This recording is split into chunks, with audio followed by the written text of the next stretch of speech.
Hey everybody, it's Jenny from Thinkific, and in this brand new online course series, we're going to help you learn everything you need to know to launch your online empire.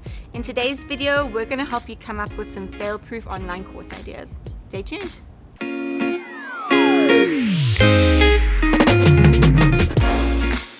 If you haven't already, go ahead and hit that bell to subscribe for all the latest content. Today, we're going to cover some tried and true tips to help you choose a course topic that's designed upfront to actually sell. If you're here, you probably already have a topic in mind. In our last video, we covered looking for a topic that you love, have expertise in, and that people actually want to buy. Finding that intersection is so important. Remember, people won't just buy your course because they like what you're selling. They'll buy your course because they have a problem and you have the solution. Step 1. Identify your expertise.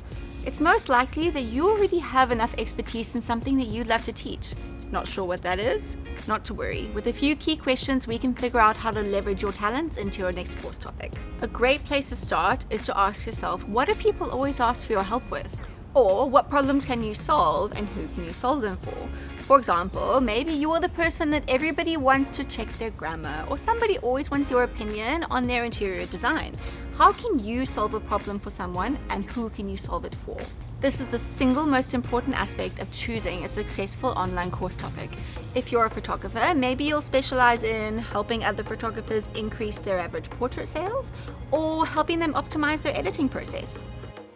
Step 2. Identify your audience. Once you've chosen your topic, identify exactly who you're selling to. This is super important because it's the very thing that will distinguish your course from the rest when it comes time to start selling. The more specific you can get, the better. For example, if you're a copywriter building a copywriting course, that might be a little bit generic and broad, but you could focus on copywriters who are working in the fashion industry or the tech industry, maybe even students who are looking to build some industry knowledge. Consider segmenting your target audience by broader categories like their interests or demographic factors like age, geography, etc. Just because you're starting niche doesn't mean you have to stay there. Once you find success, you can expand into anything you want. Step 3. Start small but think big. We know we said to pick a niche, but you should also ask yourself if it's scalable. While you're busy solving a specific problem, you should also think about the broader umbrella of your industry and give yourself some room to grow. For example, before you pigeonhole yourself as the tech copywriting guru, you should think about where you'd like to grow your business in the future. Do you want to expand into fashion and travel copywriting, or do you want to do a deep dive into tech copywriting and help other copywriters think about how to expand their portfolio or get freelance opportunities? Whatever you choose in the end, just think about the broader roadmap of where you are now but where you'd like to be. Remember, this is your business and you want to grow it over time, so keep on giving your students a reason to come back. So to sum up, remember these 3 things to choose the perfect course topic. What are you selling? Who are you selling it to?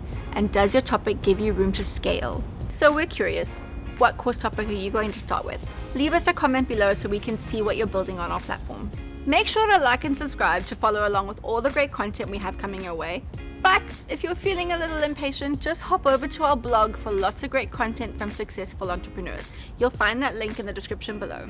And we'll see you next time.